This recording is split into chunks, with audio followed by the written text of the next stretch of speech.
que ha perdido el empleo, que está pasando momentos de incertidumbre, de necesidad, de aflicción. Tú eres un Dios eterno, pero más que un Dios eterno, eres un Padre amoroso. Tú conoces a cada hijo, tú conoces cada lágrima que se derrama. Tú conoces los pensamientos, los sentimientos. Por favor, en este momento, de acuerdo a tu misericordia, acuérdate de cada hijo, nombre por nombre. Las personas que están en este momento escuchando este comentario, que sientan tu mano poderosa, tocando su vida, abriendo sus ojos, para que tomen decisiones correctas, sabias. Y si necesitan un milagro en su vida, por favor, haz ese milagro. Tú eres Dios de milagros.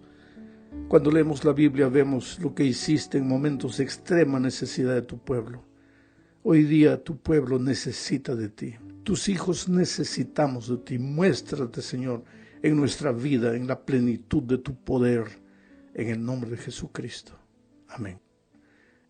Muy bien, mis amigos, vamos al título de la lección. ¿Por qué necesitamos interpretar la Biblia correctamente? Sabes, la Biblia debe ser estudiada y entendida en su contexto. Es decir, cada vez que leemos un texto, debemos preguntarnos quién escribió ese texto. ¿En qué circunstancias lo escribió? ¿Cuál es la razón por la que el autor dijo lo que dijo? Primero debemos entender lo que el autor dijo a su audiencia, a las personas a quienes él se dirigía en primer plano. Y después, claro, podemos sacar las aplicaciones para nuestra vida hoy. En otras palabras, debemos hacer una interpretación correcta del texto. Si no lo hacemos, corremos el riesgo de hacerle decir al autor lo que él nunca imaginó que le iban a hacer decir. Él no quiso decir eso cuando escribió. Nosotros, interpretando incorrectamente la Biblia, le estamos haciendo decir al autor cosas que él nunca dijo. Por ejemplo, y esto es solo un ejemplo, leamos Colosenses 3:12. Dice: vestíos pues como escogidos de Dios, santos y amados, de entrañable misericordia, de benignidad, de humildad, de mansedumbre, de paciencia. ¿Cómo se entiende correctamente este texto? Hay que entender qué es lo que Pablo está diciendo, es decir, cuál es el tema de todo el capítulo, de qué está hablando Pablo. Si la persona que lee o predica sobre este texto lee solo la primera parte, va a entender como si fuera algo verdadero, algo que el autor no dijo. Leamos la primera parte para que entiendas lo que estoy diciendo. Vestíos pues como escogidos de Dios, santos y amados. Ahora, la persona que saca este texto de su contexto va a empezar a raciocinar de esta manera.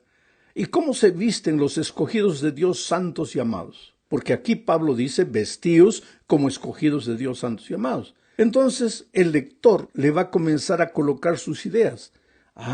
El que es escogido de Dios, santo y amado, no debe usar falda corta, no debe usar pantalones, no debe usar bikini, no debe usar esto, no debe usar aquello. Ahora, mi tema no es la ropa del cristiano, pero hay muchas personas que en este texto le encuentran argumento para decir que el cristiano tiene que vestirse como un escogido de Dios, santo y amado, y hablan de la ropa, cuando Pablo no estaba pensando en eso.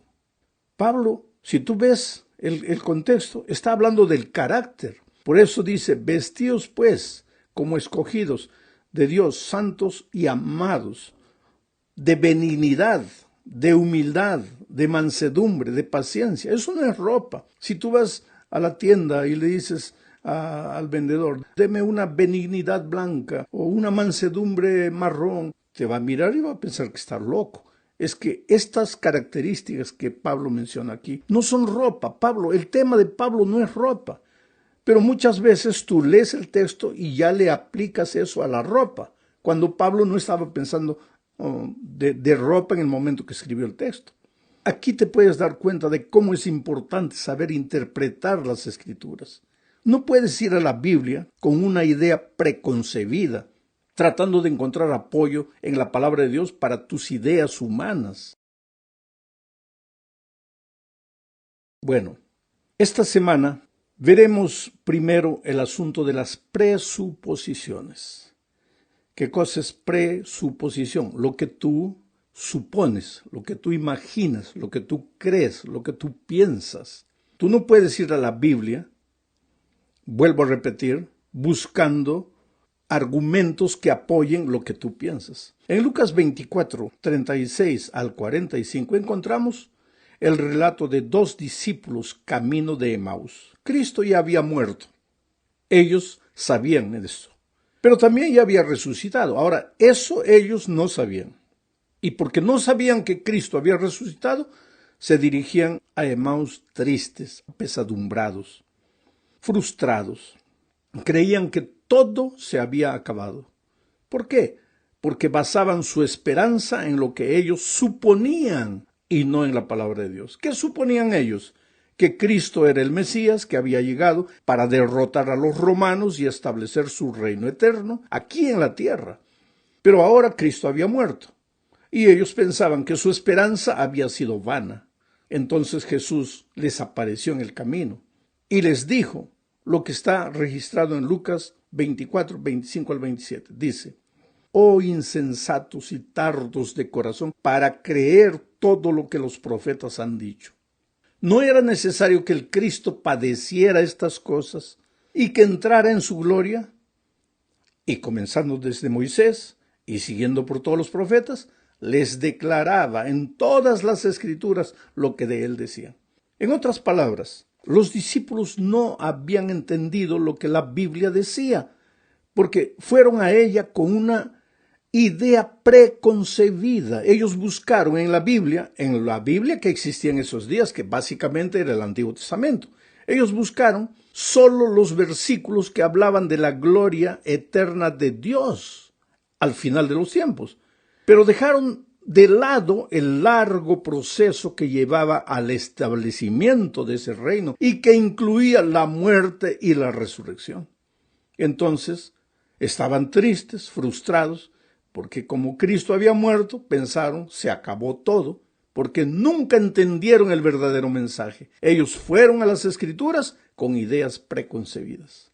Vamos a la segunda parte. Hablaremos aquí de la traducción y su relación con la interpretación. La Biblia fue escrita en idiomas que hoy ya casi nadie habla. El Antiguo Testamento fue escrito básicamente en hebreo, algunos pasajes, algunos trechos en arameo. Mientras que el Nuevo Testamento se redactó en griego, pero no el griego que se habla hoy día en Grecia, sino el griego koiné, un griego antiguo, que ya casi nadie habla. Por lo tanto, la Biblia ha tenido que ser traducida a los idiomas modernos, si no, ¿cómo podríamos entender? Pero toda traducción implica algún tipo de interpretación. Algunas palabras en un idioma no tienen un equivalente exacto en otro idioma. Eso podemos ver hoy día también. Por ejemplo, si alguien me dio un regalo, yo digo, me dieron un regalo o recibí un regalo, pero en inglés habría que decir, yo fui dado un regalo o yo fui recibido un regalo. Entonces, tú te das cuenta que no se traduce palabras, se traduce ideas. Por eso el papel del traductor es un papel muy delicado. Si va traduciendo palabra por palabra, va a traducir incorrectamente. Entonces, no hay manera de que el traductor de alguna manera no interprete la palabra de Dios. Por eso es necesario conocer los idiomas antiguos, el hebreo, un poco de griego. Yo no digo hablar, pero conocer, poder leer algunas palabras. Y hoy día con la ayuda del Internet se puede fácilmente ver qué significa esta palabra española en hebreo o en griego, cuál es el sentido de esa palabra en hebreo o en griego. Es útil conocer esto. Bueno, el arte y la habilidad de traducir cuidadosamente y luego interpretar textos bíblicos se llama hermenéutica teológica o hermenéutica bíblica. Todos los seres humanos, ¿sabes? La interpretación es el quehacer de todos los días, porque todos los seres humanos nos estamos interpretando unos a los otros diariamente. Cada instante, al oír a las personas, nos preguntamos inconscientemente, ¿qué quiso decir? ¿O por qué lo dijo? A veces interpretamos mal y nos creamos problemas. Imaginamos que la persona dijo una cosa cuando quiso decir otra. En ocasiones oímos solo parte de una conversación y hacemos interpretaciones incorrectas. Hay personas que permanecen heridas por mucho tiempo simplemente porque interpretaron mal lo que alguien les dijo. Por eso interpretar es hacer hermenéutica. Este es un término clásico para referirse a la interpretación bíblica. Dios habla a través de su palabra y nosotros tenemos la obligación de entender correctamente lo que Dios desea decirnos, de interpretarlo correctamente, de hacer hermenéutica correcta acerca del texto. Más todavía, si somos predicadores y no interpretamos el texto con sabiduría y con equilibrio, predicaremos lo que Dios nunca dijo, y eso está mal. Por más bonitas que nos parezcan las ideas que presentamos, ellas solo tendrán fuerza cuando sean el resultado de una interpretación correcta de las Escrituras. Pero para entender bien lo que alguien dice, es necesario escuchar bien. Y si no entendiste la primera vez, pues tienes que estar dispuesto a preguntar una y otra vez hasta entender. Ahora, ese escuchar bien, entre comillas, es llamado en el métier teológico de exégesis. Exégesis significa estudiar, analizar, pensar mucho en el texto, preguntarse cuándo se escribió, por qué se escribió, cómo se escribió, quién lo escribió, a quién lo escribió, en fin. Y antes de salir y decir algo con relación al texto, hay que estudiar bien ese texto. El que desea entender correctamente la Biblia necesita ser una persona consagrada y estudiosa al mismo tiempo. Consagrada como resultado de una vida devocional profunda, de oración, de estudio personal y de testificación, y estudiosa por pasar mucho tiempo en el estudio específico del texto. Vamos ahora a la tercera parte de nuestro estudio y hablemos de la Biblia y la cultura. Sabes, para interpretar de manera correcta las Sagradas Escrituras es necesario conocer la cultura de la gente, del pueblo, en los tiempos cuando el escritor bíblico vivió y escribió. De otro modo, podemos entender mal lo que el texto bíblico está diciendo.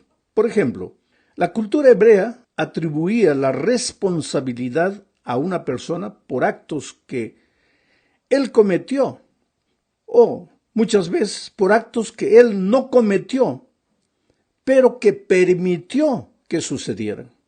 Por eso los escritores inspirados comúnmente le atribuyen a Dios el tener parte activa en lo que en nuestra forma de pensar occidental diríamos que Él permite o que Él no impide, porque finalmente Dios es Dios. Un ejemplo claro de eso es lo que pasó con Faraón. La Biblia dice que Dios endureció el corazón de Faraón. Ahora, esto no es verdad, porque si fuese verdad, Faraón no tendría culpa. ¿Qué culpa él tiene de haber dicho no al pueblo de Israel cuando Dios había endurecido su corazón? Pero ¿por qué el texto bíblico dice que Dios endureció su corazón? Porque en la cultura de aquellos días, una persona no era culpable solo por lo que hacía, sino también por lo que permitía. Y si Dios está por encima de todos los seres humanos, y Él permitió que Faraón endureciese su propio corazón, para la cultura de esos días el responsable final era Dios. ¿Tú te das cuenta? Ahora, si tú no entiendes la cultura de aquellos días, vas a pensar que Dios endureció el corazón de Faraón y que se salva quien Dios quiere, y cuando Dios no quiere, el hombre se pierde, que el ser humano no tiene responsabilidad, Dios es el culpable de todo. Tú te das cuenta cómo es necesario conocer la cultura. Como ves, es importante conocer la cultura de los tiempos en que la Biblia fue escrita. Otro ejemplo. En la Biblia hay un texto que dice que la mujer en el templo debe estar callada, no debe hablar una palabra, debe mantenerse en silencio. ¿Pero por qué dice eso? Porque en la cultura de aquellos días, las únicas mujeres que hablaban en público eran las prostitutas, las rameras, las mujeres de la calle. No se veía bien en la cultura de esos días que una señora, una dama, una mujer honesta hablase en público. Entonces, como esa era la cultura dominante, Pablo dijo que las mujeres no hablen en público. Pero hoy día no vivimos en esa cultura. Vivimos en otra cultura diferente. Hoy día cualquier mujer puede hablar en público, pero hay hermanos que se agarran del texto de Pablo sin tener en cuenta la cultura en que fue escrita el texto, para decir que la mujer hoy día no puede hablar en público. Tú te das cuenta cómo es útil, es urgente, es necesario conocer la cultura. Otro ejemplo, que el cabello largo es la gloria de la mujer, es el velo de la mujer. Ahora, en esos tiempos, en la cultura en que fue escrito, la mujer no trabajaba fuera, solo el hombre trabajaba, la mujer quedaba en casa todo el día, cuidaba de la casa y, lógico, tenía el tiempo necesario para cuidar de sí mismo. Pero la cultura ha cambiado y no hay ningún problema que la cultura haya cambiado en el sentido de que la mujer hoy día trabaja, el esposo trabaja, la esposa trabaja. Y se dobló el trabajo de la mujer porque llegando a casa todavía tiene que arreglar la casa, en fin, cumplir sus deberes que tradicionalmente se le atribuye a la mujer. Aunque muchos esposos, y debería ser así, ayudan a la esposa en lo que tiene que hacer. Pero entonces, hoy día la pobre mujer no tiene tiempo para estar cuidando de un cabello largo y se corta el cabello. La cultura es diferente. Pero ¿qué pasa? Hay muchos que se agarran del texto de una cultura antigua para querer que la cultura se repita hoy. Tú te das cuenta cómo es necesario conocer la cultura de las personas en los tiempos cuando la Biblia fue escrita. Vamos a la cuarta parte. Aquí veremos la razón por qué muchas personas no aceptan el mensaje bíblico. Leamos Juan 9, 39 al 41. Dice, Jesús dijo, para juicio he venido yo a este mundo, para que los que no vean, vean. Para los que no ven, vean, y los que ven sean cegados.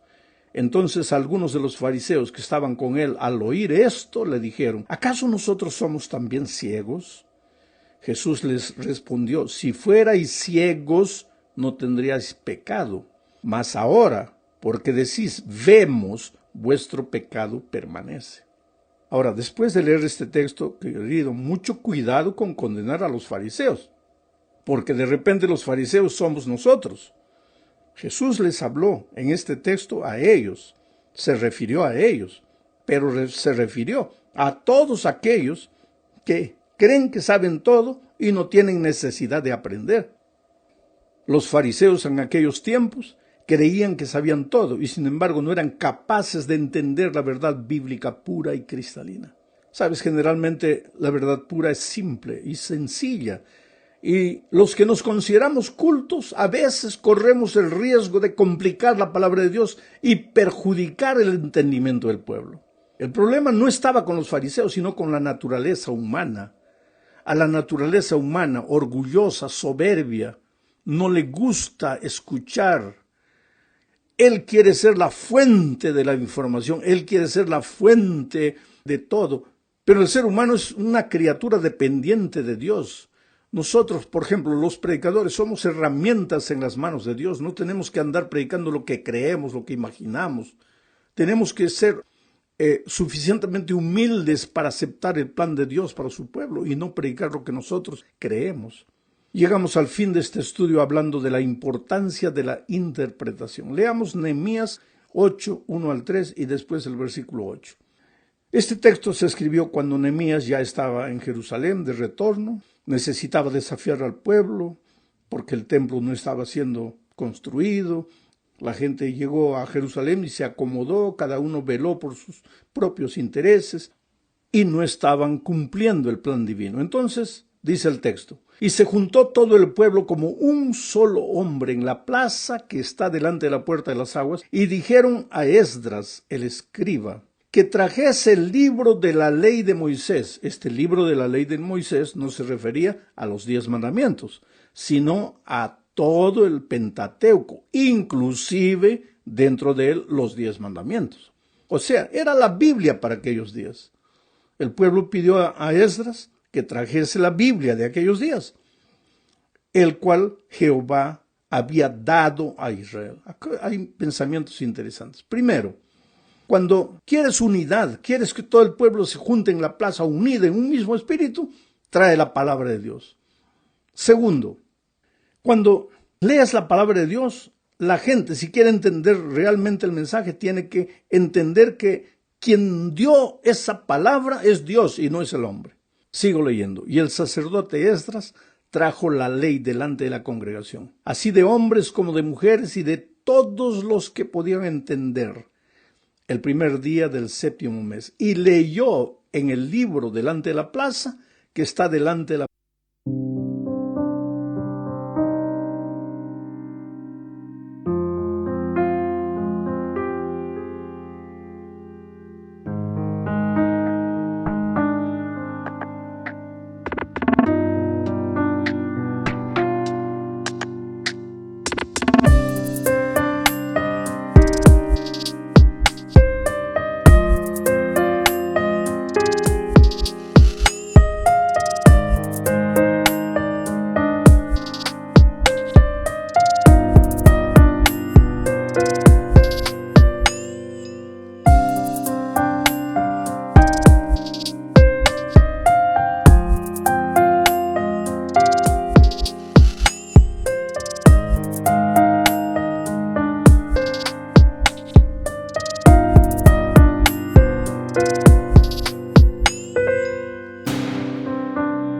puerta de las aguas desde el alba hasta el mediodía, en presencia de hombres y mujeres y de todos los que podían entender. Y los oídos de todo el pueblo estaban atentos. Esta es la actitud correcta para entender la palabra de Dios, estar atentos. Atentos al libro de la ley. Sigo leyendo. Y leían en el libro de la ley de Dios claramente y ponían el sentido de modo que entendiesen la lectura. Mis hermanos queridos, el tema más importante de la Biblia es la salvación. ¿Cómo ser salvo? Después de todo, esto es lo que realmente importa. ¿De qué sirve, como nos dijo el Señor Jesucristo?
Ganar todo el mundo y perder el alma, ¿de qué sirve?